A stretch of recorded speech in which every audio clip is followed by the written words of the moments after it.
Eu lembro como se fosse hoje a primeira vez que coloquei o caderno embaixo do braço e saí. Sempre soube que seria tudo muito difícil. Eu tentei elaborar um plano, mas a verdade é que eu mal sabia por onde começar. Vaguei por ruas, avenidas, shoppings, centros comerciais. Dormia tarde, acordava cedo, mas desistir nunca esteve nos meus planos. Eu sabia que o meu maior adversário nesta jornada seria eu mesmo. Por isso, aprendi a transformar derrota em vitória, decepção em motivação, cansaço em determinação. Transformar um caderno numa empresa.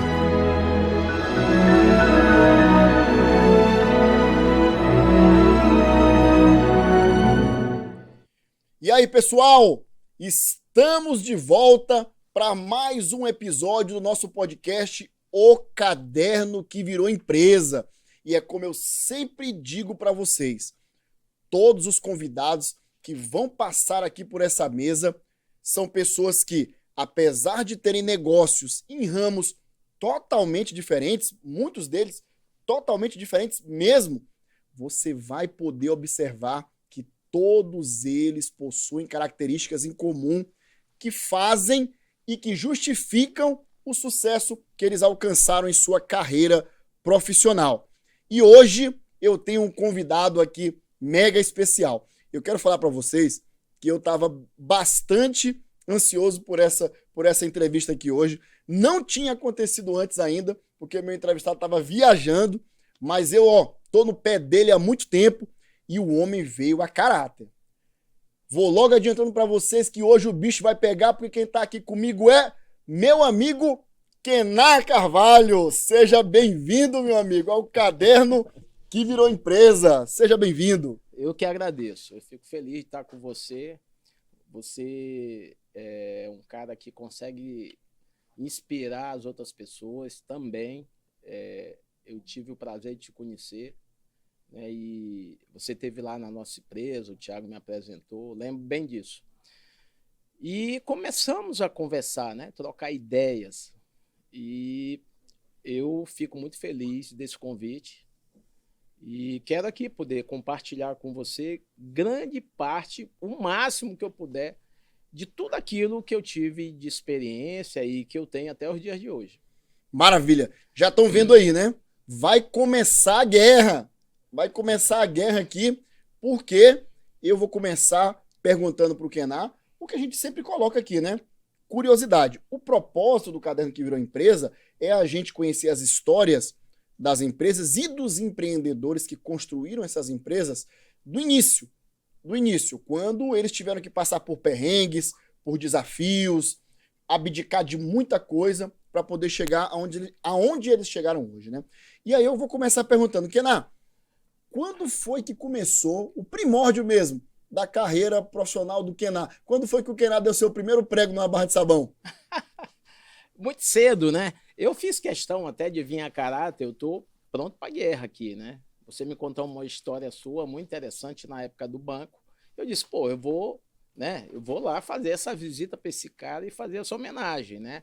A vida da gente é um combate, desde o início.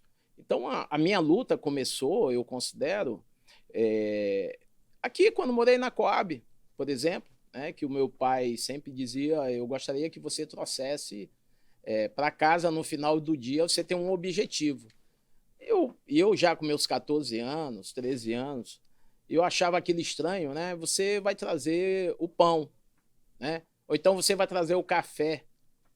E a vida me mostrou naquele momento, eu não entendia muito aquilo do meu pai, porque eu era ainda uma criança, né? E isso mexeu muito comigo, me mostrou um caminho que eu tinha que buscar, né? Então a minha luta, Michael, começou, na verdade, quando eu comecei a tomar banho gelado. Eu falo para as pessoas o seguinte, não tome banho morno, não tome banho morno, tome banho gelado. Até porque nós temos impulsos elétricos no momento que a gente toma banho gelado. As pessoas, na maioria, não sabem disso. E isso acelera a tua circulação sanguínea, ela acelera, ela fica muito melhor. O teu cérebro, ele fica atento. Na Bíblia diz assim, não pode ser morno. Ou é quente ou é frio. Então, essa história do banho frio começou muito lá atrás. Então, eu até hoje digo aos jovens de hoje que vocês devem buscar o banho gelado, porque esses impulsos elétricos são muito importantes para o corpo e para o cérebro, né? Então, esse hábito de você acordar cedo, de você tomar esse banho gelado, que eu lembro que na época era dificílimo, porque a temperatura, certos dias, eram mais baixas, né? A gente não tinha essa quantidade de veículos que a gente tem hoje. A gente tinha ainda uma vegetação muito forte, né? Em especial aonde eu habitava, na Coab, né? E isso fazia com que eu levantasse ali, meu irmão, com muita força, muito gás. E a nossa água, essa água gelada que eu falo, que até hoje ela tá aí, está disponível. As pessoas que devem usar, né? Essa água gelada era num tonel que anoitecia e amanhecia. Você imagina, 13 anos, 6 da manhã, era o banho. Você ia lá, pegava aquela papeiro. Puta, meu irmão, e pra cima. E eram os gritos. Era um desespero. Mas aquilo te deixava extremamente em alerta. Então, meu pai, ele me impulsionou muito nesse sentido. Ele me mostrou, às vezes, parecia ser um homem muito duro, mas, na verdade, eu sei que ele me amava, né? Que ele tinha um amor por mim muito grande, assim, pelos meus irmãos. E esse início aí da água gelada, que eu falo que o banho gelado é muito importante, inclusive o próprio... Outro dia eu vi um podcast do Baracate, né? Que é muito conhecido aí no meio das pessoas que são fitness, né? Que se cuidam.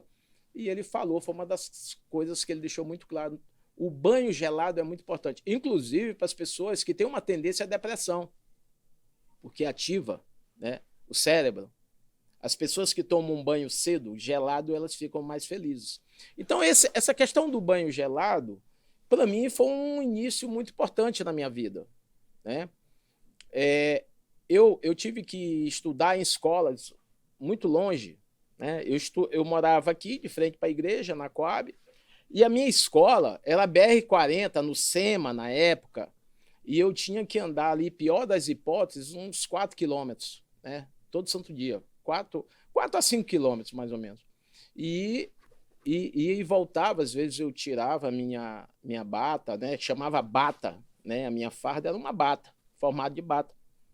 Um jaleco, tipo um jaleco. Chegava lá e eu deixava no vento um pouco para ela poder secar e eu poder entrar na sala de aula. Então, assim, a história de qualquer homem, de qualquer pessoa, ela inicia muito nesse momento infantil, nesse momento da adolescência, né? São as dificuldades que você passa, faz com que você se torne forte, né?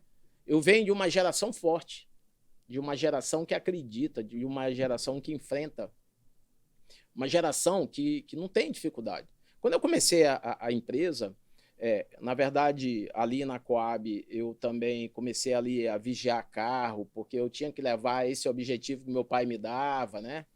E aí eu ganhava um troquinho, levava o pão, e aquilo começou a me engrandecer, né? Começou a mexer com o meu ego. Porque eu disse, pô, eu levo para minha casa o alimento para minha família, seja um pão, seja um café, né? Mas eu já comecei ali, bem naquele início, né?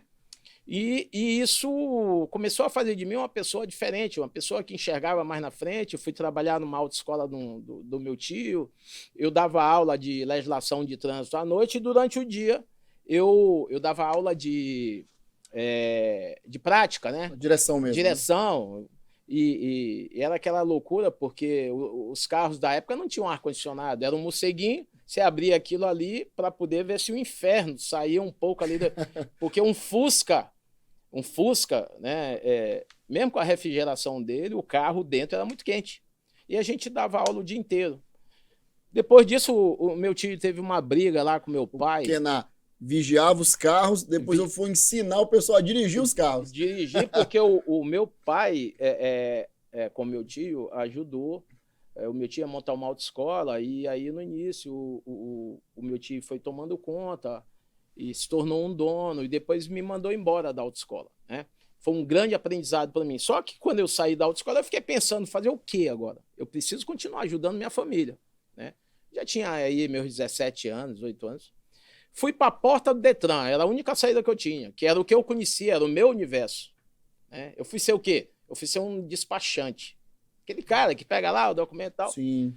Aí o meu filho nasceu, o Thiago, 24 anos, eu tinha 24 anos de idade, o Thiago nasceu, a responsabilidade ficou maior para mim, porque a vinda do meu filho foi uma coisa assim fantástica, como qualquer filho, né, que vem ao mundo.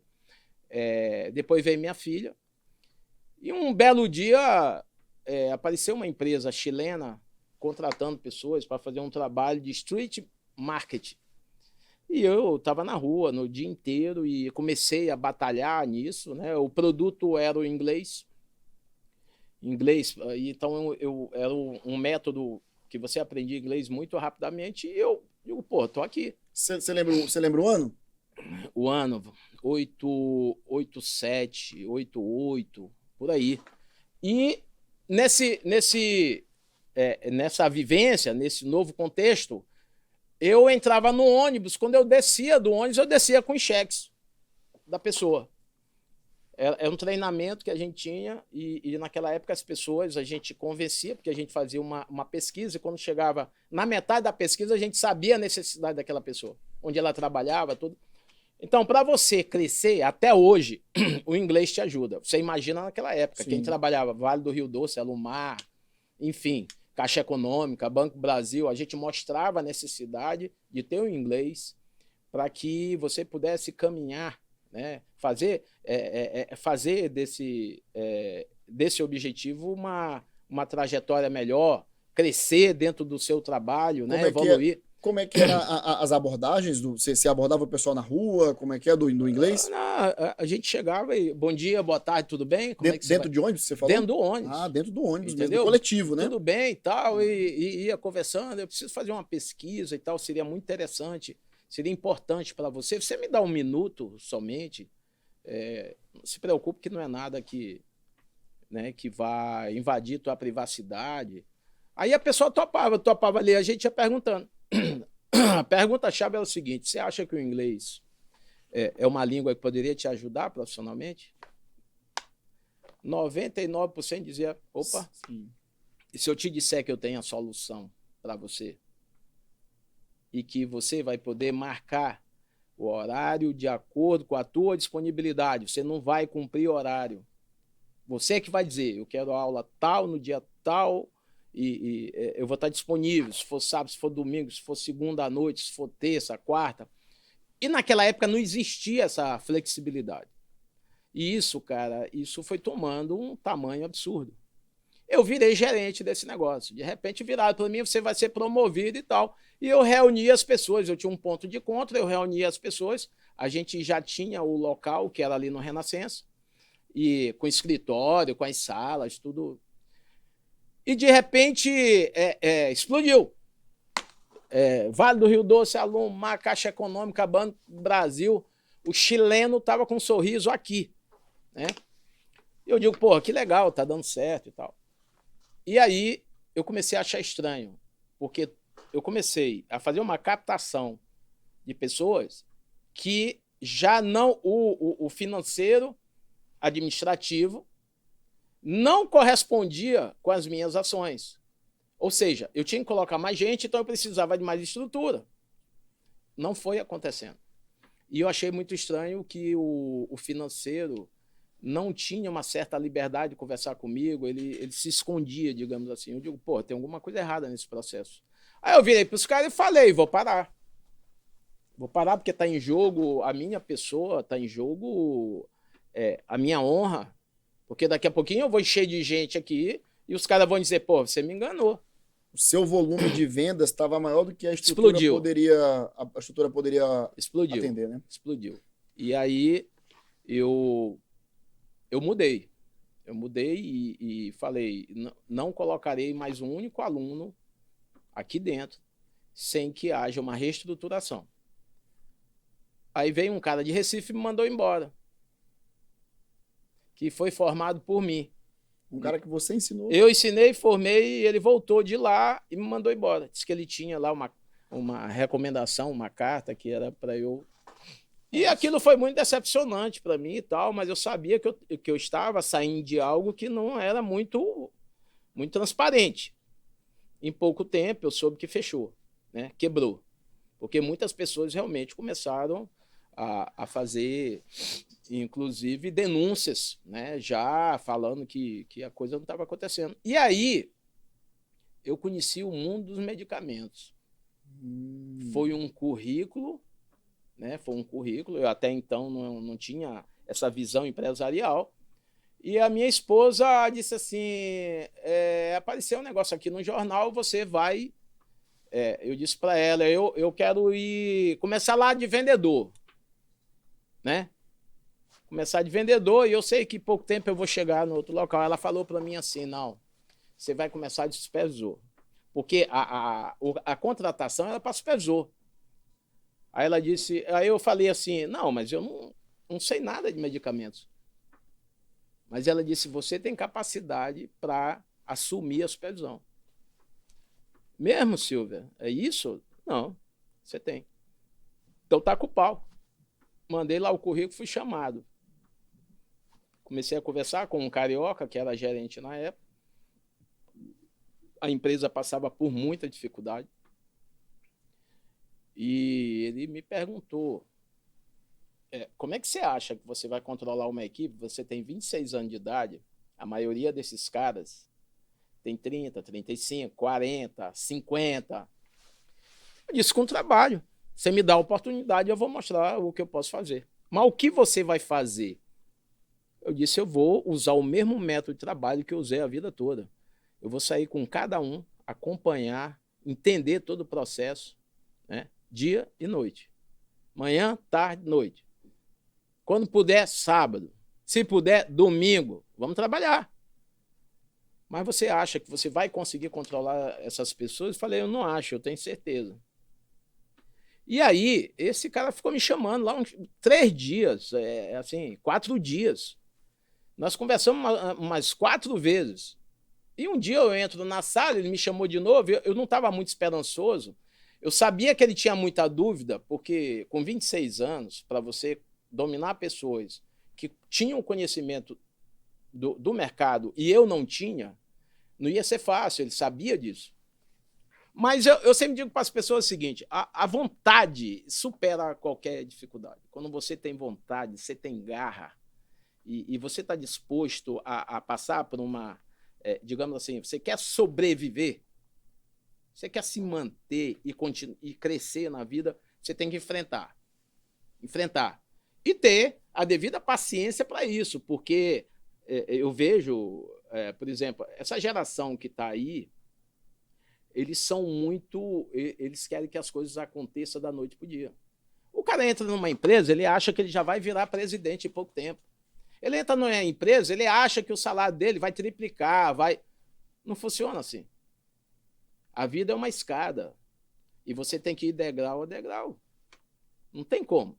Se você não entender isso, você vai transpor etapas. E essas etapas, elas são extremamente importantes. Isso é como um cara que trabalha numa função, ou vamos simplificar aqui, vamos dizer, um paraquedista, por exemplo. Ele tem fase a fase para que ele possa abrir o paraquedas dele. Até saltar, passa por várias etapas.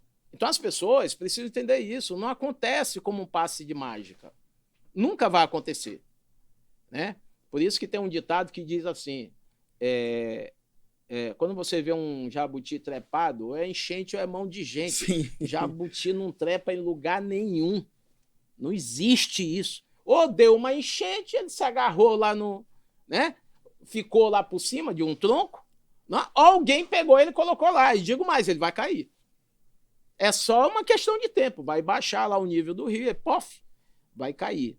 E quando alguém tenta colocar uma pessoa numa função que essa pessoa não passou por essas etapas que eu mencionei, ele não se sustenta. Ele não vai se sustentar. Por isso que passar pelas dificuldades, passar por esses momentos, né, é extremamente importante. É necessário. Não fuja disso. Não fuja do embate. É como um cara que vai para uma guerra. Ele vai para uma guerra, se ele se esconder, meu irmão, é pior. Ele tem que ser estratégico. Ele tem que usar as armas que ele tem e ir à luta. Porque se esconder não vai resolver. De jeito nenhum. É aquelas pessoas que dizem assim, né? A pessoa, ela tá louca para ter o resultado, mas não quer viver o processo, né? É impossível. E aí, Kenan, então eu vejo assim, o ano aí você tinha 26 anos, pela primeira vez teve contato com o ramo de medicamentos, né? E você foi colocado a você um desafio enorme de supervisionar uma equipe que conhecia do segmento e de uma idade muito maior que a sua, né? Muito maior que a minha. O que aconteceu? Aí foi simples, eu comecei a ganhar as pessoas trabalhando. Sei lá, 7 horas da manhã vocês vêm para a empresa, a gente sai, eu vou escolher alguém da equipe para sair. Às 14 horas a gente tem um ponto de encontro, né, fora da empresa. Às 18 horas, todo mundo volta para a empresa, eu vou pegar os pedidos de todo mundo, né, e ali analisar, né, os pedidos. E eu saía com cada um, conhecer o setor, conhecer o mercado, conhecer a clientela, com cada um. Cada semana eu estava colado num cara. E aí eu comecei a perceber que esse ponto de encontro das 14 horas mexeu realmente com eles, né? Por quê? O que aconteceu? Eu percebi que o cara ia em casa, almoçava, né? O nordestino tem isso. Sim. Almoça. Quer dar um cochilo depois do almoço? Aí ele come um pacu, né? Um pirarucu, se empanturra de farinha com não sei o que, ele só falta morrer, ele começa a espumar. Porque isso incha de um jeito no cara. Como que ele ia sair de casa, meu patrão? Depois de uma farofada doida, um arroz tocinho. Para fazer rota. Para fazer rota de novo, depois do almoço. O cara ia sair 3, 4 horas. E eu saí colando em cada um. Eu digo, vamos junto, né? E eu fininho, meu irmão, atleta. Jogava futebol, não me profissionalizei porque na época eu optei por trabalhar, não se ganhava dinheiro fácil futebol. Eu fui até a Seleção Maranhense de Futebol. Então eu tava ali, né, com o gás todo. E aí comecei a sair. Alguns ficaram nervosos no primeiro momento, eu notei que, né? E eu tinha, com 26 anos, eu tinha que encarar esses caras, eu não podia abrir. E um certo dia foi complicado, porque eu tinha ido num setor da equipe, que esse setor eu sentia que tinha um potencial de venda enorme e ele não estava cobrindo.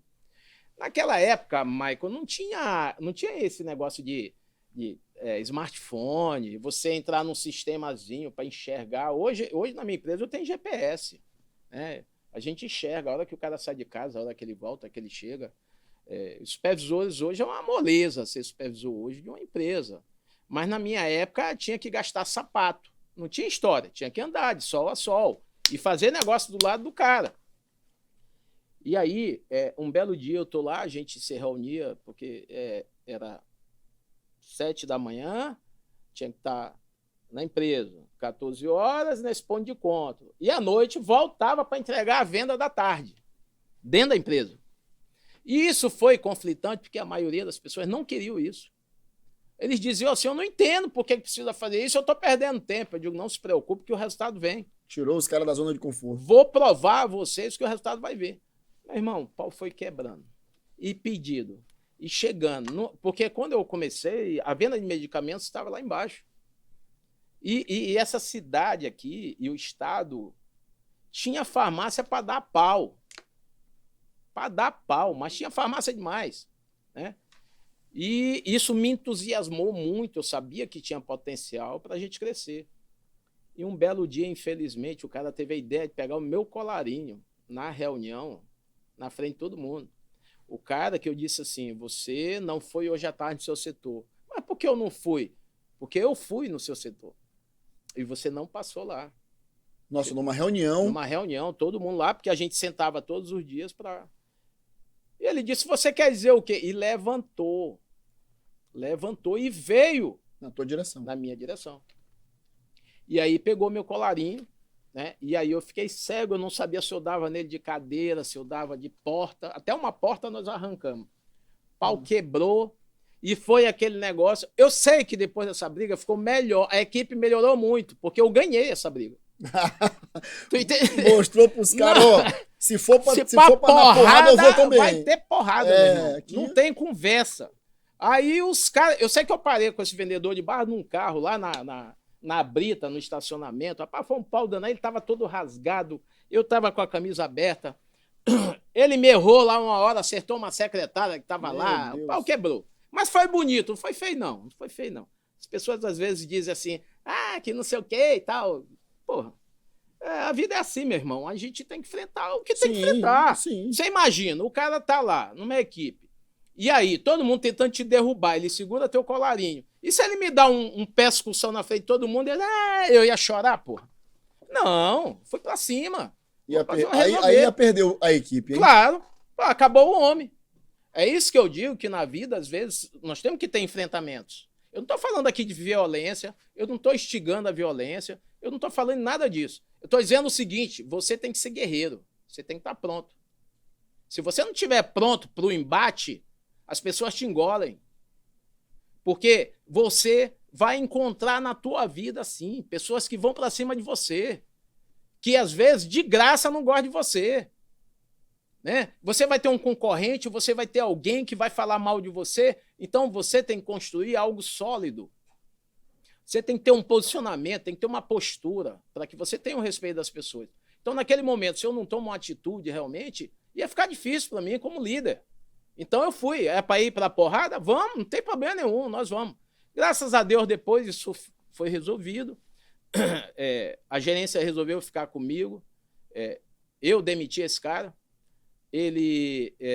Eu assinei só... Como a gente estava indo muito bem, a gerência geral resolveu, tipo assim, assina aí uma advertência que eu preciso justificar por dono da empresa.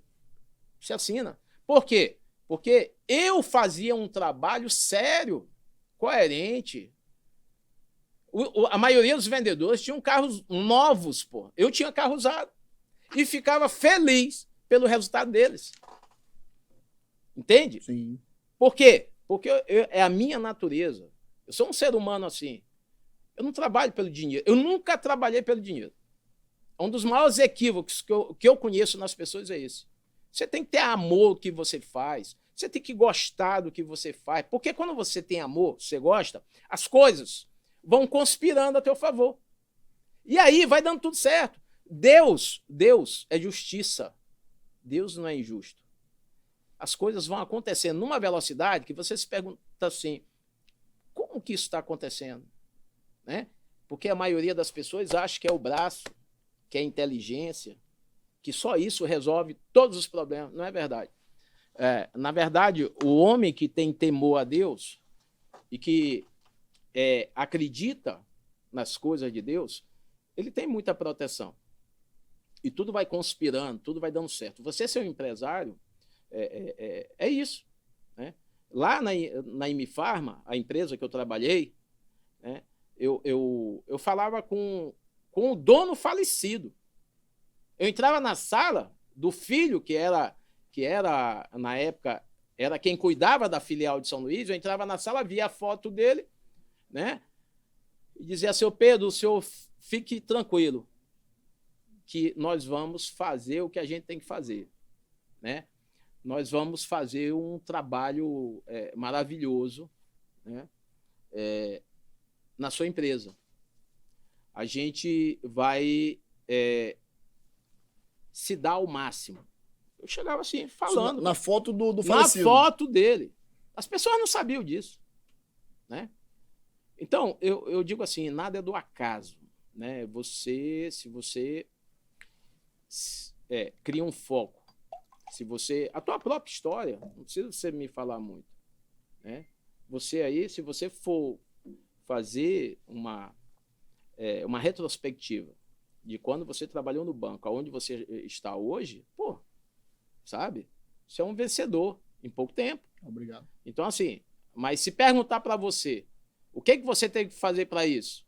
Você acabou de me falar aqui nos bastidores, né?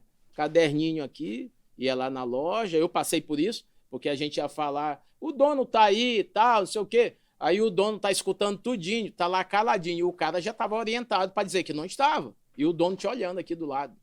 Isso era normal, natural. Então, essa força de vontade, essa garra de querer fazer que as coisas aconteçam, é o que faz diferença, é querer. Por isso que diz querer é poder, né? Então, eu sempre digo às pessoas que para que eu chegasse a empresário, eu tive que passar por todo um processo. Eu trabalhei 7 anos dentro da Imifarma, dando resultado. 7 anos. Eu não lembro de não ter coberto o meu objetivo nesse período. Sempre ali, fazendo as coisas com coerência. E tinha mais uma. Às vezes eu saía com a Silvia para ir em algum lugar, para jantar, tudo. Eu dizia assim, amor, bora dar uma passadinha lá na empresa, que eu estou preocupado. Não, mas tá preocupado com o quê? Eu digo, não, é porque não tem seguro a empresa, o nosso estoque está lá e eu tenho muito medo de que um caminhão passe, né, pega o vigia, enche de medicamentos, que é o estoque que a gente lutou tanto para ter ao longo desses 2, 3 anos, e eu estou preocupado. E uma dessas vezes, por coincidência, o vigia estava dormindo. Isso lá na IME Farma. Na IME Farma. O vigia estava dormindo. E aí o vigia dormindo, cara, eu fiquei... Aí chamei ele, falei, vou lhe entregar amanhã. Amanhã cedo eu estou aqui na empresa, falar com o gerente, o senhor está dormindo, o senhor está pondo em risco tudo que nós temos. Então, assim, eu não teria motivos algum, na visão das pessoas, de estar lá vigiando, de ver, até porque minha posição era de supervisor. Mas naquele momento, Michael, eu já tinha em mim essa preocupação. Então, eu costumo dizer o seguinte, se você cuida o que é das pessoas, né? Se você cuida do que é das pessoas, você um dia também vai cuidar do que é seu. Entende? Isso é uma ilusão dizer, não, quando eu tiver minha empresa, quando eu tiver meu próprio negócio, aí eu vou cuidar. Não vai. Não vai. Se um colaborador que trabalha, tem um computador, um Dell de ponta, se ele não tem um certo cuidado com o teclado, se ele está pouco se lixando onde está ligado, onde não está, se tem um no-break funcionando, se não tem, tudo isso faz parte do processo. Isso é importante. É assim que a gente cresce. Não, eu tenho cuidado do meu computador, eu sei o custo que teve, né? A dificuldade que o meu patrão teve para ter tudo isso. Isso é legal. A essas pessoas assim, eu sempre digo que o mundo vai conspirar a favor. Eu digo assim, o mundo conspirou muito a favor de tudo que eu realizei. Tudo que eu realizei. Porque quando um certo dia, eu trabalhando lá na Imifarma, um gerente que chegou disse assim para mim, infelizmente, eu tenho que te mandar embora. Falei, mas como assim? Mandar embora por quê? Não, porque houve uma redução, a diretoria mandou reduzir e tal, e você vai embora. Eu digo, cara, mas eu tenho 75% de participação na venda da empresa, a minha equipe. E eu que vou embora num momento desse? E ele aí não conseguiu justificar. Então, na minha cabeça, eu não tinha esse tipo de maldade. Mas depois um amigo meu me falou assim, ele está com medo de você tomar o lugar dele. Porque você é um cara que você, né? Você tem um espírito de controlar, de fazer. E eu fiquei, na época, muito preocupado, porque eu achei a gestão dele muito fraca. Eu estava muito preocupado. Porque dentro de uma empresa, o processo é um todo, né? Alguém controla aqui, outro controla ali, o outro faz isso. Se alguém dentro desse contexto deixar de fazer a sua parte, o resultado final é ruim. Vai dar problema. Você pode comprometer o resultado final. E eu comecei a ter um problema com o chefe da expedição, que eu percebi que o serviço dele caiu. E eu fui... O outro que eu tive que ir para cima. Quase a gente se pega lá. Eu digo, porra, você, desculpa, mas você vai o meu trabalho. E eu não vou deixar, meu. Ou você corrige esse negócio, ou eu vou ter que decidir com a gerência geral. E eu fui lá, só que eu não sabia que o gerente já estava recebendo dele uns brinquedinhos, né, cara? E aí já ele levava camarão, aqueles camarões. O cara era lá de Brasília, porra, levava um camarãozinho que parecia uma lagosta. E esse cara levava galinha caipira, levava isso, levava aquilo. Eu nunca gostei dessas coisas, eu não dava nada pro gerente. Exceto o meu trabalho e minha dedicação. Que é o suficiente, né? É o suficiente. E aí eu fui surpreendido, você vai embora. Rapaz, aquilo, imagina, é como se você chegasse para um desses meninos aqui, uma das pessoas que te ajudam no dia a dia aqui, e você fizesse uma surpresa para ele. Né? Porque quando você manda alguém embora, porque o resultado não é bom. Né? Mas de repente o cara está trabalhando direitinho e tal, alguém falou alguma bobagem, alguma coisa que não é verdadeira, fala para você, você acreditou naquilo, você vai e tira o cara, você escutar o lado dele, né? Sem ir a fundo para saber o que aconteceu. Não é justo isso. Sim. Então foi mais ou menos isso. E aí eu saí da empresa. Volto a dizer, o mundo conspira a teu favor. Eu quis entrar em parafuso, porque a minha cabeça não assimilava aquilo. Você se recorda o ano que você saiu? Eu saí em 96. Não, 95. 95. Eu entrei em 91. Okay. Lá. 95. E aí eu fui para casa, bicho, assim, arrasado mesmo. O mundo parece que tinha, né, para mim, saiu dos meus pés. O tamanho era a minha doação e os meus planos ali.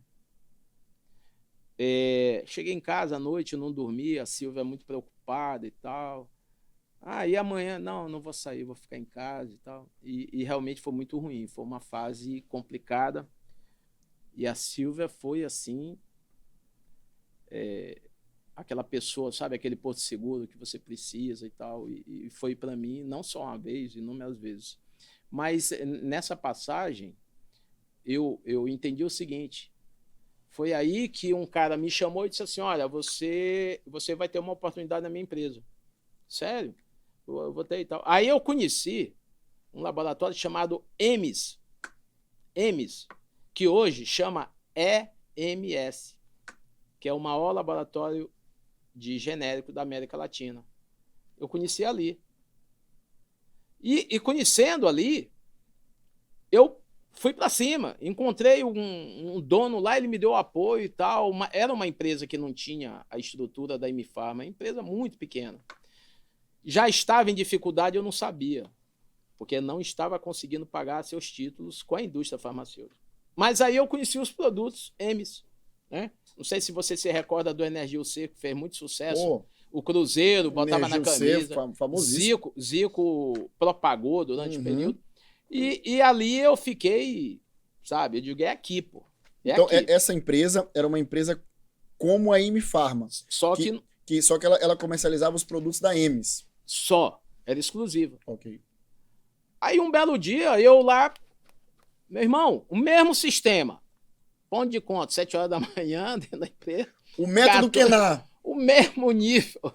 Tinha neguinho que, porra, os caras estavam tudo gordinho. Quando eu vi, os caras estavam tudo emagrecendo, porque tinha que chegar lá tal hora e depois do almoço o cara dizia que não fazia digestão. Eu digo, porra, mas isso não mata ninguém, porra. Vamos lá, vamos sair junto. O método Kenar melhora o resultado, melhora a forma física.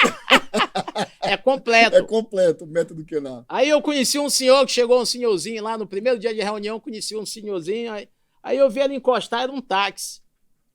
Aí alguém chamou um táxi? Não chamou não. Não, ele é vendedor. Eu digo, o quê? Ele é vendedor? Como assim? Não, porque quando ele vai de um cliente para o outro, ele pode pegar um passageiro.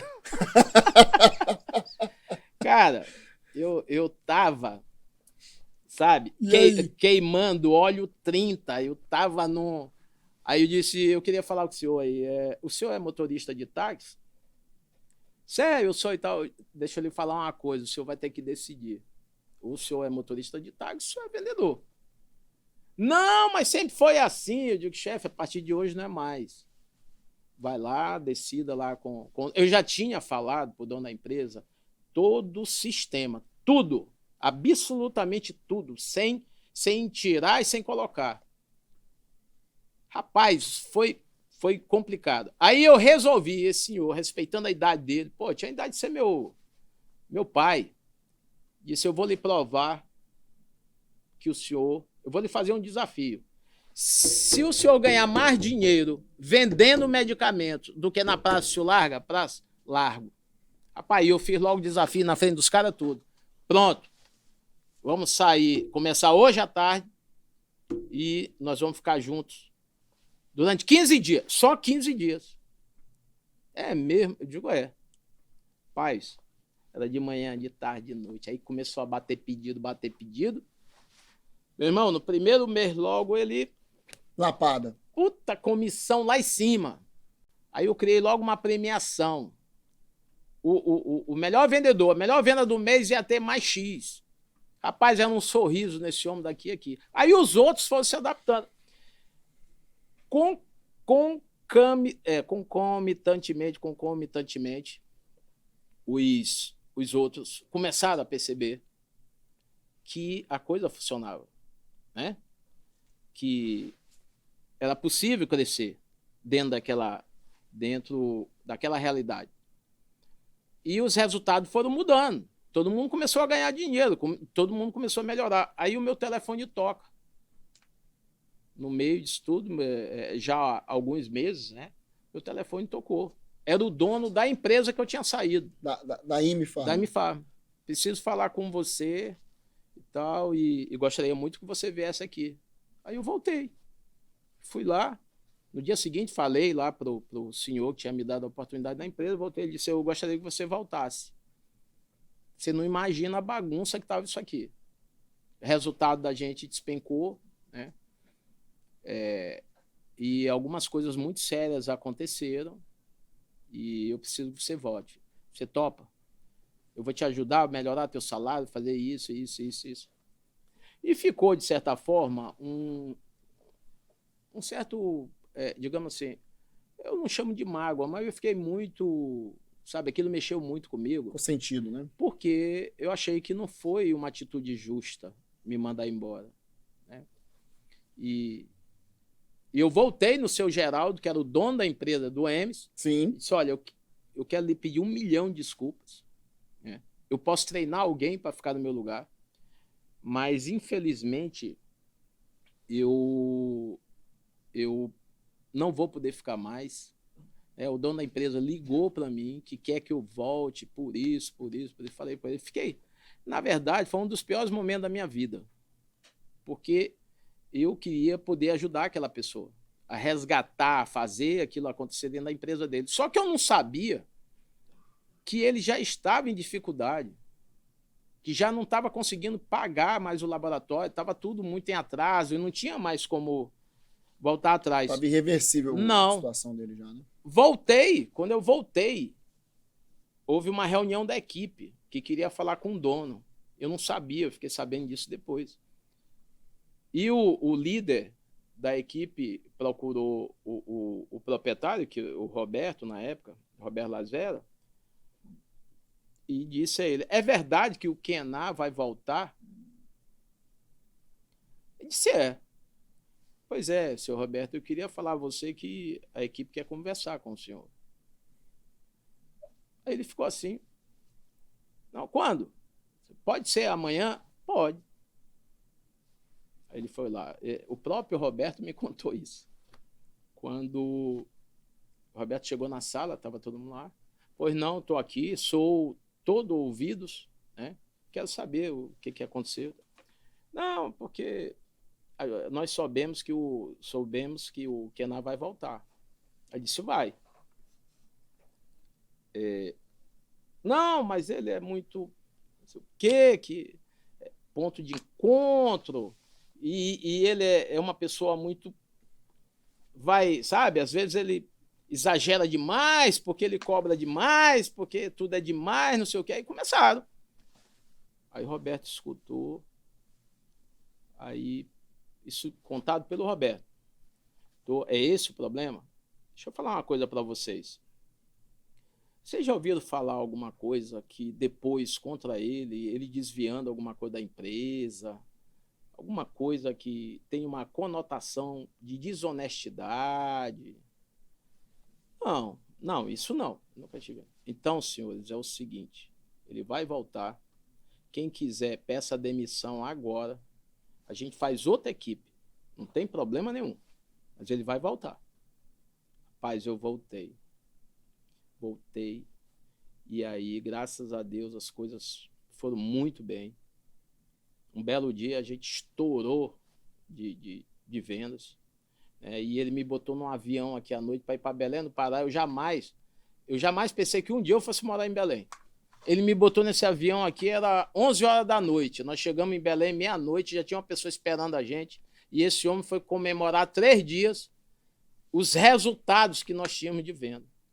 Eu não aguentava mais, eu já estava desidratado, porque eu não estou acostumado a esse negócio de, tu é doido, bebedeira, não sei o que e tal. E eu só na sopa, procurando caldo de ovos, para dar um reforço, uma desgraça qualquer, que eu digo, rapaz, isso não dá para mim. E ele voltou na segunda nós voltamos, né? E, acredite ou não, um grande amigo virou para mim e disse assim, você topa cuidar de uma representação de medicamentos aqui no Pará, aqui em Belém? Eu disse, mas qual representação? O EMS. Como assim, pô? Eu tenho que te falar. O pessoal em São Luís já não estava bem, já estava em dificuldade, e abriu uma possibilidade aqui em Belém, porque o EMS abriu para mim a possibilidade no Maranhão, lá em Imperatriz, que é um mercado muito maior. Rapaz, eu disse, vem cá. Aí ele disse assim, eu tô indo aí para jantar contigo. Então, peraí, calma, vamos contextualizar aqui para o público. Você foi a Belém com o proprietário da AM Pharma para comemorar os resultados que atingiram na AM Pharma. Na AM Pharma. Chega lá uma outra pessoa, né, ligada a EMS. Um ex-gerente meu. Um ex-gerente seu, ligado a EMS, chega e diz assim, olha, você quer assumir uma representação da EMS? Isso. Ok. Aí ele disse assim para mim, você tem 40 mil reais para entrar no negócio? Eu digo, porra, eu ganho 1.500 conto por mês como supervisor. A única coisa que eu tenho é combustível. Se eu conseguir guardar 40 mil reais, eu tenho que ser ministro da Fazenda. Muito bom. Eu tenho 2 meninos, eu já tinha os 2 filhos na escola. Pô. Escola, você sabe que é caro. Né? Aí ele disse, não sei o quê, porque se você não tiver 40 mil, não vai dar certo e tal. Aí eu disse, cara, vê aí essa possibilidade. Sabe, aquela coisa me tocou. Eu digo, porra, vai ser a chance da minha vida. Eu sei que ele saiu do jantar e disse assim, rapaz, eu vou ver, porque tem outras pessoas lá que eu posso vender. E a Silvia virou para mim e disse assim, o que tem que ser, vai ser. Não te preocupe. Como que eu não preocupei? Passei o dia, não dormi. Né? Meu irmão, passado uns dias ele liga. Rapaz, tu topa esse negócio? Lembro como se fosse hoje. Topa esse negócio? Eu digo, claro, pô. Aí, rapaz, ele disse, vem aqui em Belém. Eu digo, agora. Isso era uma sexta-feira. Eu saí sábado, levei minha sogra de Talismã.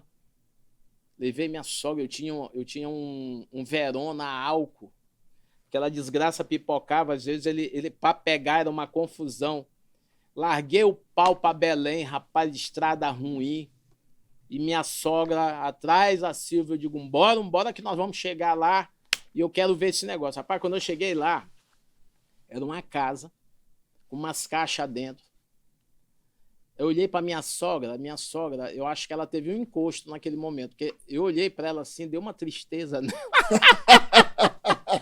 Eu achando que ela ia vibrar e tal, aí deu encosto, a mulher, eu já fiquei logo, porra, não tinha que ter trazido sogra nem nada, mas minha sogra é gente boa. E eu disse assim, cara, eu quero isso aí. Sabe, quando você entra no lugar e diz assim, é isso aqui. O que se apresentou não estava empolgante. Não, mas você teve um sentimento de que tinha que pegar. Total. Não tinha nada de bonito, não tinha nada de muito estruturado, não tinha nada. Não era o que você esperava. Nada. Mas eu digo, me fala uma coisa, como é que é esse negócio? Não, tu tem aqui, tu tem 100 mil reais de estoque, tu tem aqui as mesas tudo escoradas na parede, se tira da parede, elas arriavam. E um 486, já ouviste falar o computador 486? Não. Puta, ele funciona, quando a gente ligava ele, a gente escutava. Parecia um cão latindo, assim, uma desgraça. Eu digo, puta que pariu, esse computador tá ferrado. Paulo é o cara que foi meu gerente, foi um irmãozão. Isso é o seguinte, ó, bicho, é isso aqui que eu tenho, vamos fazer e tal. Se topa? Eu digo, topa. Onde é que assina? Quanto é que eu te devo? Ele, 200 pau. 200 mil reais. Cara, eu não sabia. Mas não era 40? Não, 200 era um negócio. 40 era para dar, era o sinal. Você tem 40 mil, que é para você dar um sinal inicial, pô. Eu falei, porra, não tenho. Agora, se tu me der essa oportunidade aqui, eu vou transformar. Você pode ter certeza disso. Cara, ele pegou duas duplicatas.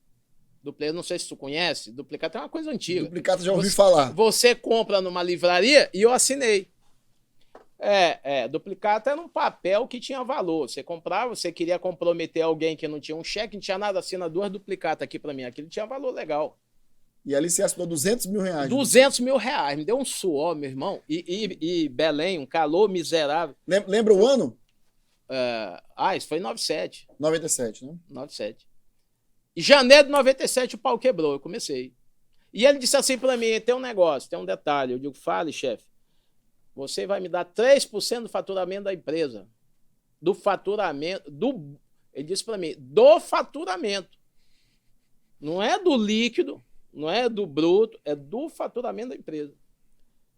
Tá combinado?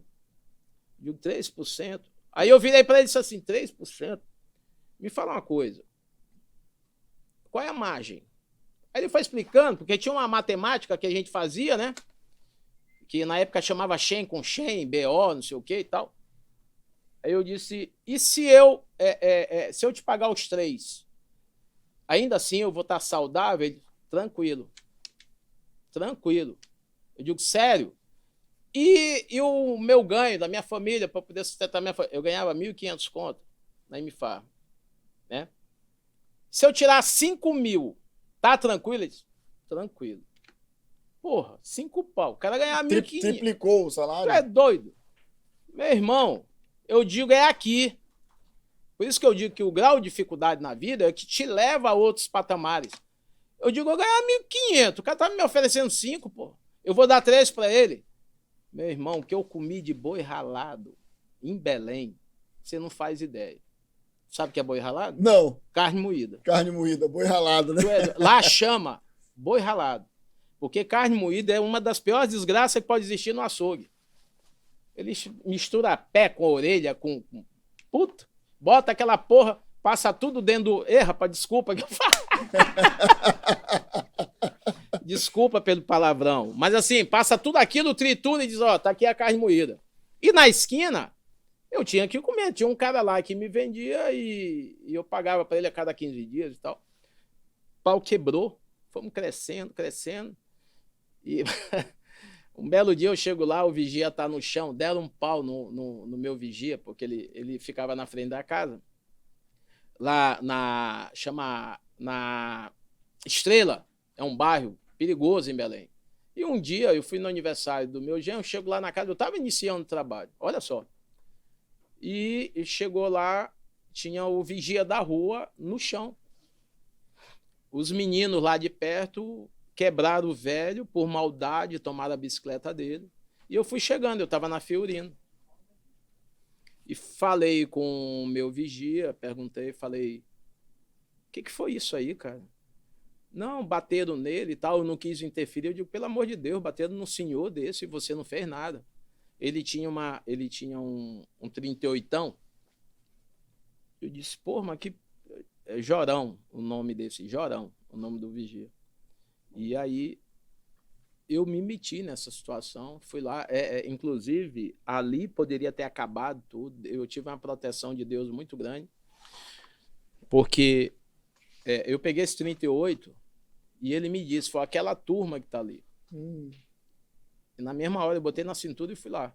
Tinha uma ponte na Estrela, porque lá em Belém, assim, as ruas todas têm o esgoto, fica a céu aberto, né? E aí tem só uma pontezinha, o esgoto está passando ali embaixo. E eu fui lá nessa ponte, que estava próximo lá da empresa. Falei, pô, por que vocês fizeram? Os caras tudo garrafa de cachaça, tudo. Vocês fizeram isso? Um senhor daquele, pô, tem idade de ser avô de vocês. Qual é a tua? Eu disse, vocês têm pai, pô, tem mãe, vocês têm família. Aí um levantou. Que levantou. Aí eu não enxerguei mais. Puxei o 38, já dei no meio. Quem corria, teve um que se jogou da ponte. Não fica um, né? Não ficou ninguém. Dei porrada, fiz a maior... Peguei uma garrafa, cara, eu fiquei descontrolado. Eu sei que no dia seguinte a polícia estava na minha porta, cedo. Isso era onde ficava o depósito dos depósito, produtos. que eu estava começando lá em Belém. Belém é uma cidade perigosa. Belém é uma cidade perigosa. E dependendo de onde você esteja, é mais perigoso ainda. E aí eu tive que enfrentar isso, fui chamar na delegacia, porque eu espoquei uma garrafa num deles, né, na cabeça. E fui responder o inquérito, né? Fui responder o processo. Foi difícil, porque naquela época eu não tinha recurso suficiente para isso. E foi um momento muito difícil, né?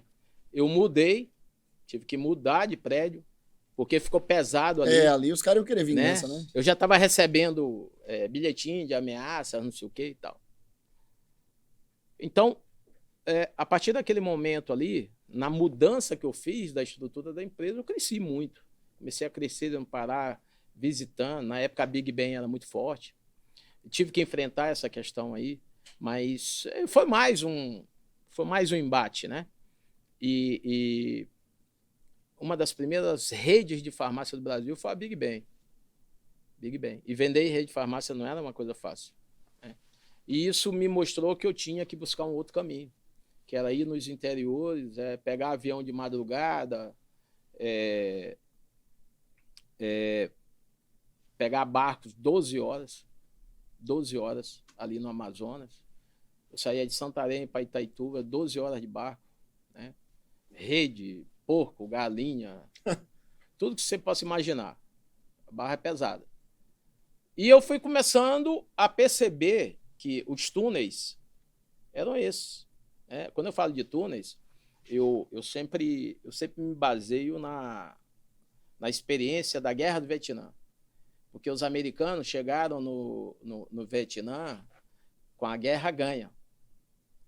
A imprensa americana falava para o mundo inteiro que os Estados Unidos ia detonar o Vietnã.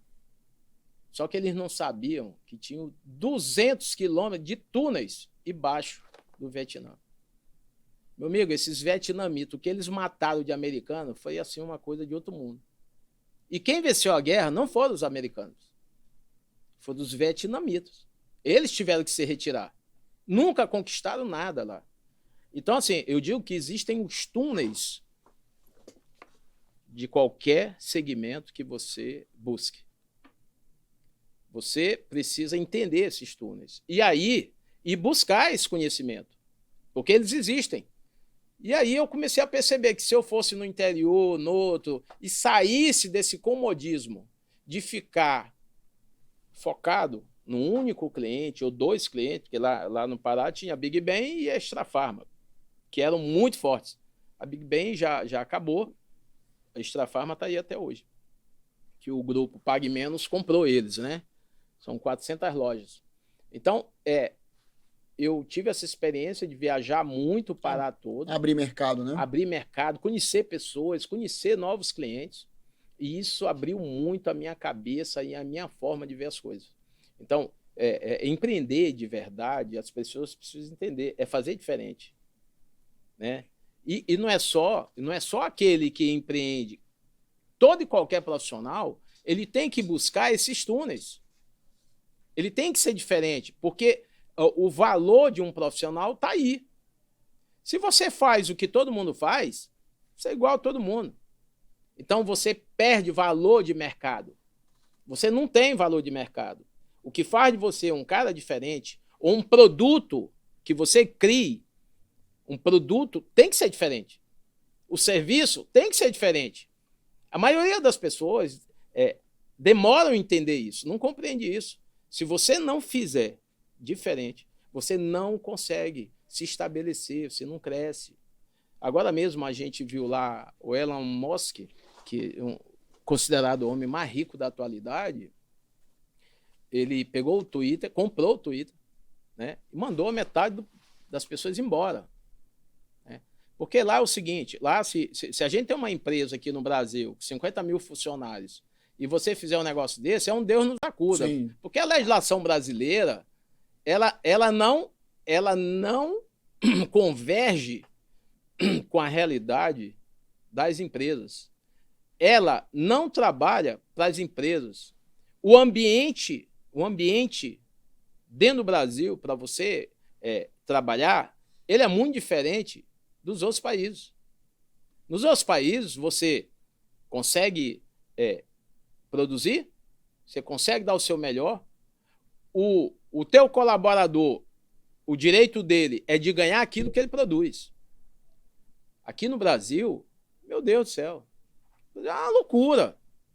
O ambiente econômico é terrível, porque ele vai muito contra as empresas. É por isso que nós somos um país em desenvolvimento, Michael, já faz tempo. Já faz tempo. Nós fomos para 13º. Aí nós voltamos para 11º. Nós já fomos a 8ª economia do mundo. Sim. Então, é difícil você, no ambiente que nós temos hoje, a gente conseguir realmente ultrapassar todas as etapas. Mas voltando à questão aqui, minha em particular, da minha saga, né, eu consegui, né, montar a empresa. Depois eu voltamos para São Luís, eu e a família, porque a gente já tinha um total domínio do negócio. Montamos em São Luís. Depois montamos lá no Piauí. Lá em Belém já andava sozinho. Já anda sozinho. Aí, e lá é a matriz. E aí você veio para São Luís de volta. Isso.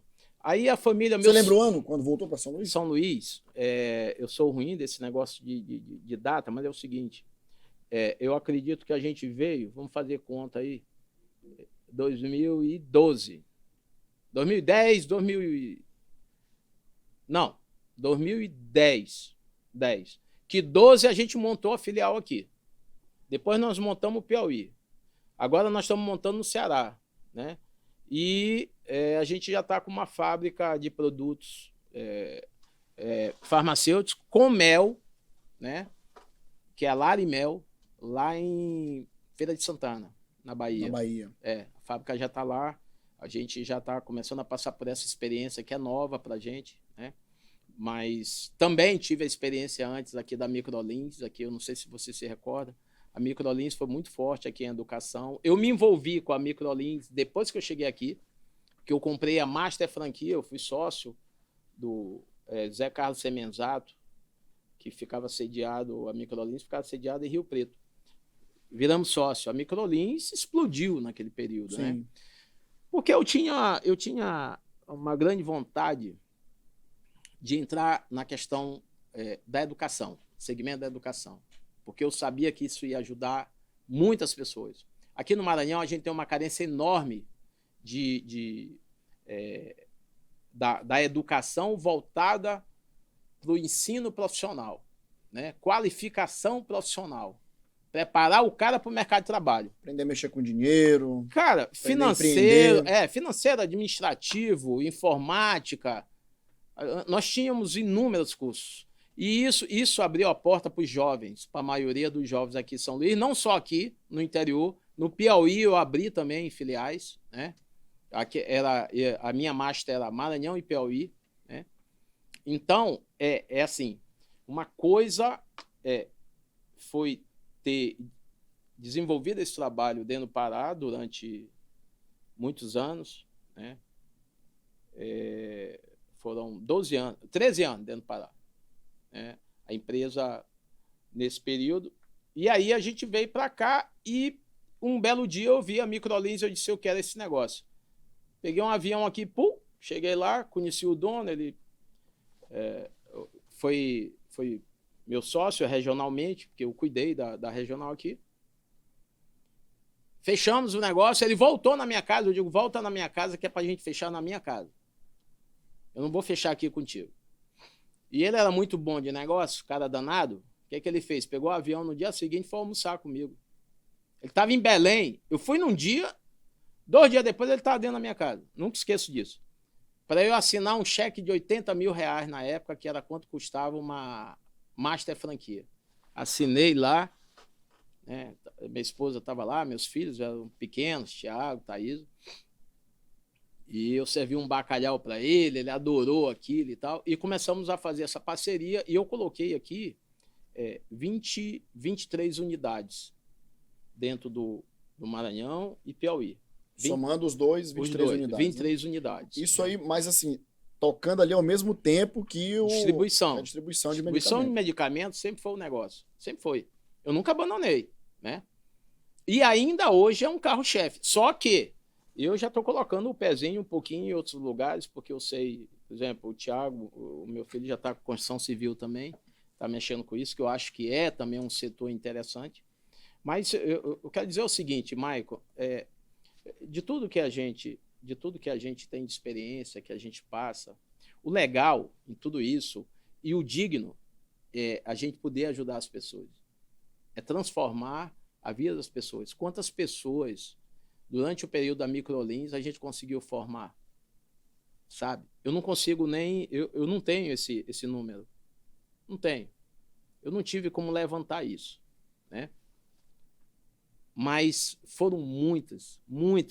Teve um caso, que eu nunca esqueço, de um rapaz que ele ia fazer um exame para ele ir para a escola de diplomacia em Boston. Em Boston. O pai desse menino, o quanto que é importante a gente poder crescer para melhorar também, dar oportunidade para as outras pessoas. E esse rapaz, eu dei para ele quando eu vi o desafio dele, que ele ia fazer esse teste para diplomacia, eu dei para ele todo o período que ele pagou para Microlins. Você devolveu o investimento de inglês, tudo. Roupa de frio, dinheiro para ele viajar, tudo que você possa imaginar que eu pude fazer. Eu ofereci um jantar, porque ele passou, cara. Quando ele passou, eu acho que eu tive uma alegria, assim, também eu não diria, não no nível do pai, da mãe, dos irmãos, mas eu senti uma alegria muito grande, sabe? Uma coisa assim de você se sentir realizado, né? De você ter participado da transformação da vida daquele rapaz. Participou. Né? Pô, saiu no Jornal Pequeno, eu me lembro, foi meia página. Colocamos lá, contando a história desse rapaz. O pai dele tinha uma banca de bombom. O pai dele sustentava a casa deles com uma banca de bombom no São Francisco, próximo do Foto Sombra. Eu fui lá conhecer o pai dele, apertar a mão do pai dele e dar parabéns a ele pelo filho, né? Eu não vi mais esse rapaz. Eu acho que ele já, nessas alturas, ele já levou pai, mãe, todo mundo dos Estados Unidos. Então, assim, essa possibilidade de você ajudar as pessoas, que é mais gratificante. Não é só você melhorar a própria vida, melhorar a vida dos teus filhos, da tua família, mas você melhorar o todo. Tudo que está em torno de você é transformado. Né? Você pode ajudar um primo, você pode ajudar um amigo, né? Você pode mudar a vida de A, B ou C. Hoje a gente tem uma área de telemarketing, que não só telemarketing, mas a gente tem uma área de venda, a gente tem... Então, assim, só vendedores, nós temos 100 vendedores. Caramba. Né? 100 vendedores. Uma curiosidade que eu tenho, quando foi que surgiu o nome Distribuidora Carvalho? Cara, foi em 2000.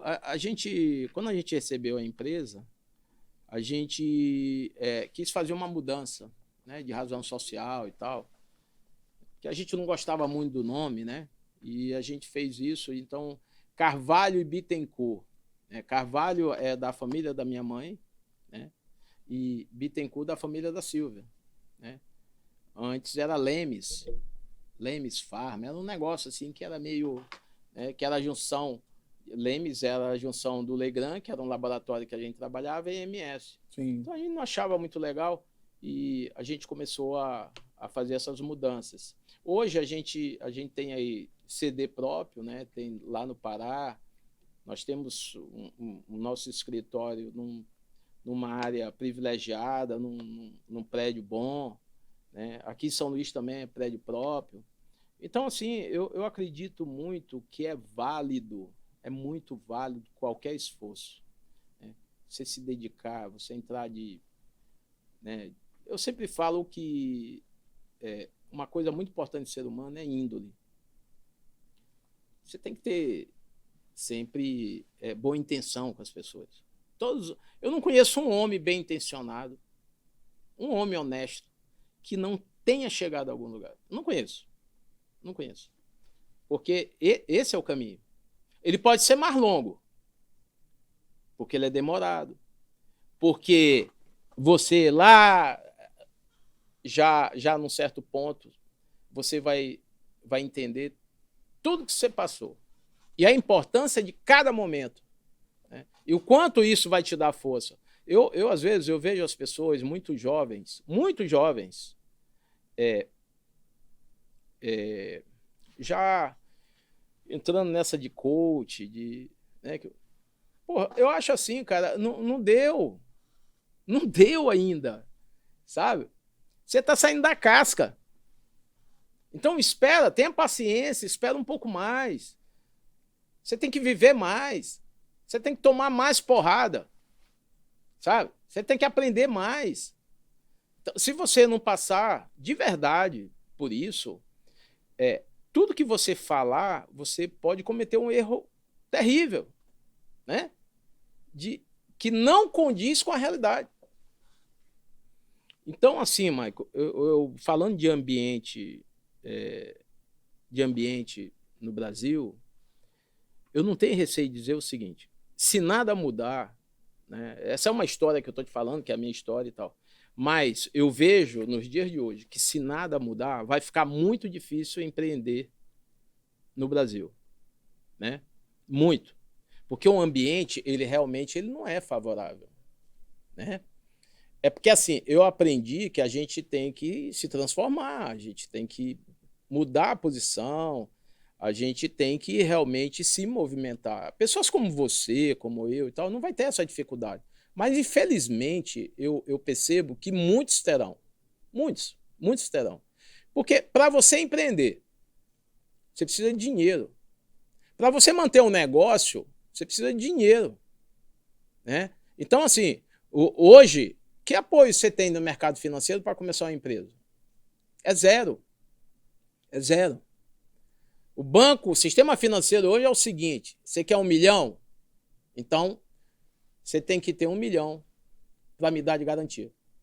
Pô, se o cara precisa começar um negócio, você precisa do dinheiro para fazer a coisa acontecer, onde que ele vai arrumar 1 milhão de reais de patrimônio? Fala para mim. Os bancos que deveriam fomentar o mercado, Banco do Nordeste, o Banco do Brasil, que é uma instituição que é oficial também, esses caras não fazem mais nada. Suspenderam tudo, cara. Taxa de juros lá em cima. Então, você, com uma taxa de juros, com margens pequenas, você morre. Eu não sei se você percebeu agora recentemente o número de empresas que entraram com recuperação judicial. Muitas. Já são 92 pedidos de recuperação judicial agora esse ano. Até agora, até ontem. Eu não sei, se hoje eu for ver de novo, eu acho que já passou de 100. Já aumentou, certamente. Entende? Porque o ambiente não é adequado. Os caras estavam numa bicicleta e eles não podem parar de pedalar mais a bicicleta. Não pode pôr o pé no chão. Por quê? Porque inventaram uma coisa no mundo chamada escala. Escala. Porque quando eu comecei meu negócio, eu tinha margem boa para poder produzir e ter resultado. Inventaram escala. Quem inventou escala? As indústrias. Tipo assim, a gente cresce, coloca nosso produto, PDV a PDV, ponto a ponto, de A a Z. Mas a gente, para fazer isso, a gente precisa tirar esse intermediário pouco a pouco, diminuindo a margem dele, para a gente poder chegar lá na ponta e ser competitivo. E o que aconteceu com isso? Os ganhos caíram muito.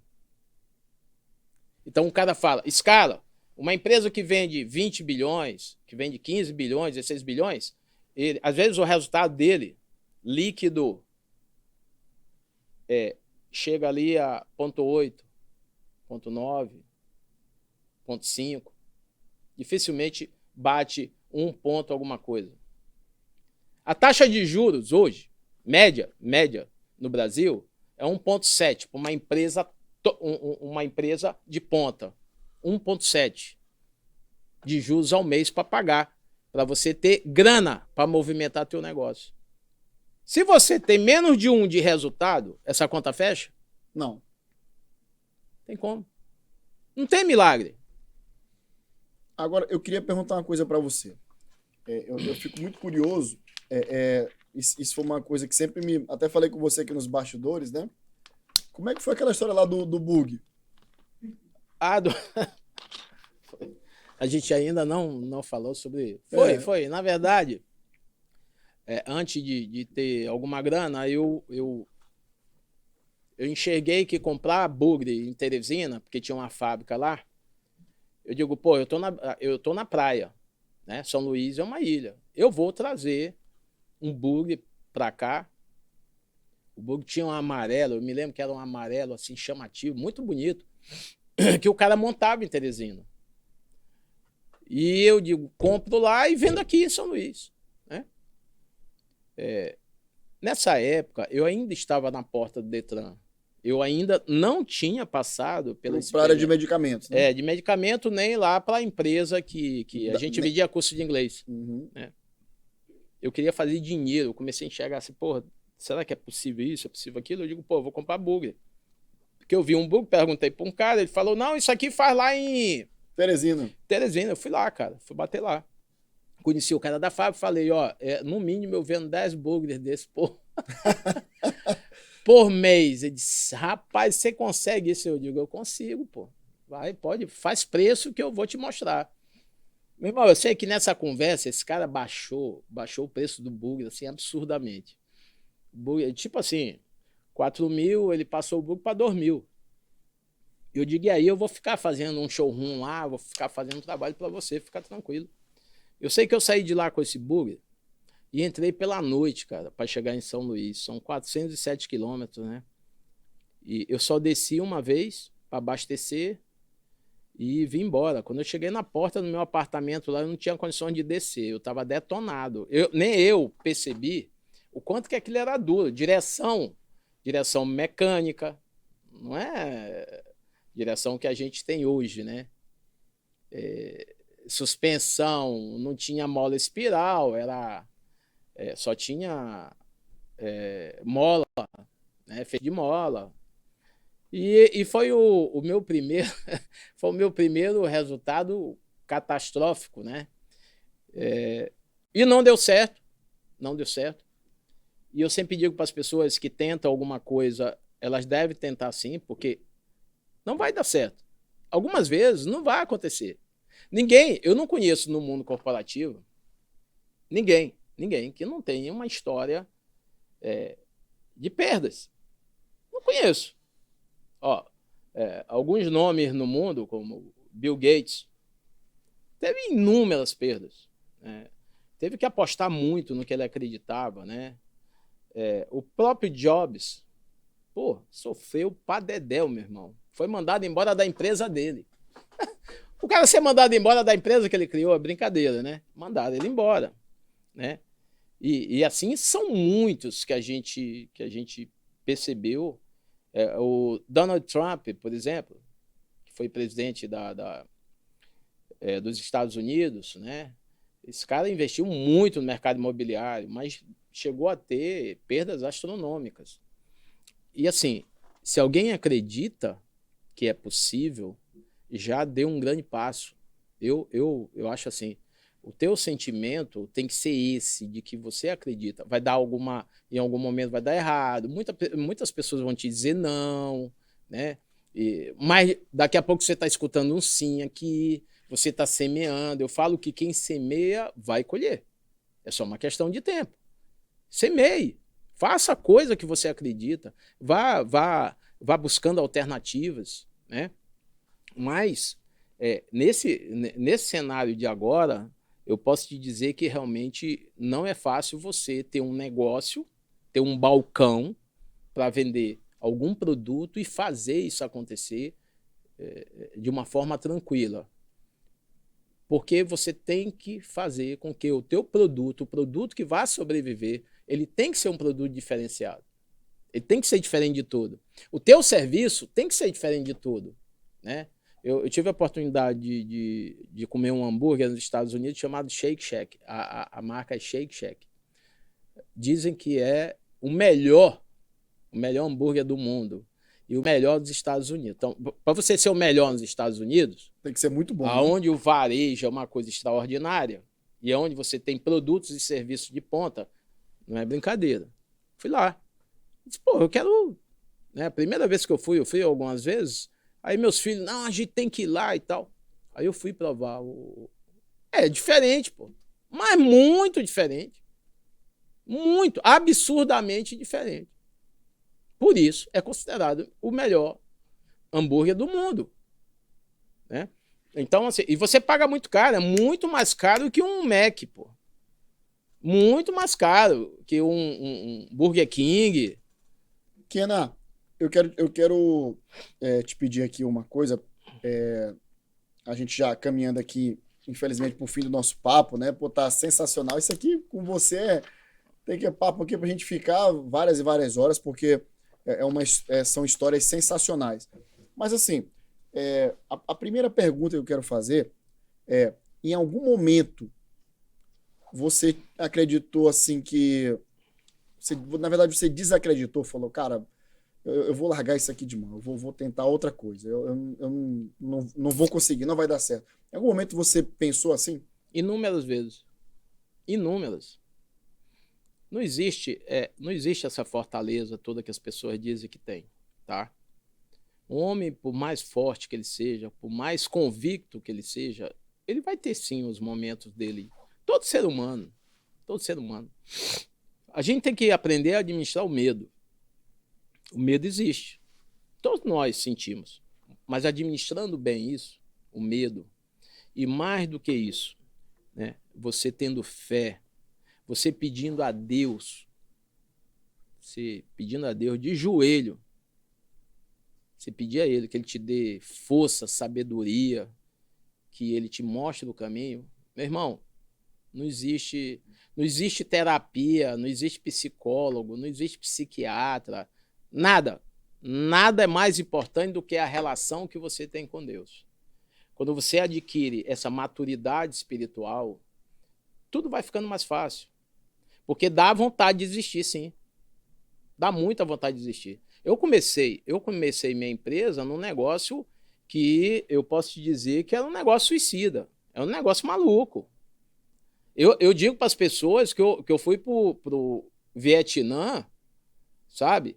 Eu estive no Vietnã. Eu falo isso sem medo de errar. Porque eu tinha que vender mensalmente um objetivo, uma cota que estava definida, e eu recebia caminhões e caminhões de mercadoria que quase não cabia nem dentro do meu depósito. E isso vencia, eu tinha que pagar esses títulos. Quando você é exclusivo de uma indústria, num período da tua vida, é assim que funciona. Os caras vão te mandar a mercadoria lá, ó, se vira para pagar. Aí a gente escutava assim, se você não pagar, o fulano, o dono da empresa, vai te cortar, você não vai ser mais distribuidor. Você imagina isso na tua cabeça, trabalhando dia a dia. Você dependia 100% daquilo ali. E você passava de um ano para o outro. Cada final de ano eu dizia, pô, ano que vem não passa. Ano que vem eu não vou aguentar essa porrada. E aguenta. E vai. E consegue. não é que eu seja um cara, porra, eu sou o Superman. Eu sou. Não, nada disso. Eu tenho naturalmente, que eu tenho algum mérito. Eu fiz alguma coisa diferente. Mas eu posso te dizer que sem a elevação da minha fé, do meu espírito, sem essa capacidade de me conectar com Deus, eu não teria chegado. Eu não teria chegado. E acredito que ninguém chegue. Kenan, todo episódio que a gente faz aqui, os episódios eles têm nomes. E eu sempre, na conversa que tenho aqui com os entrevistados, eu vou escutando tudo, prestando bem atenção. E aí eu sugiro nomes pro episódio. Eu vou te sugerir um nome, né? Se você disser assim, eu acho que isso tá bem alinhado com o que foi a minha história. Aí eu vou colocar lá, ó, episódio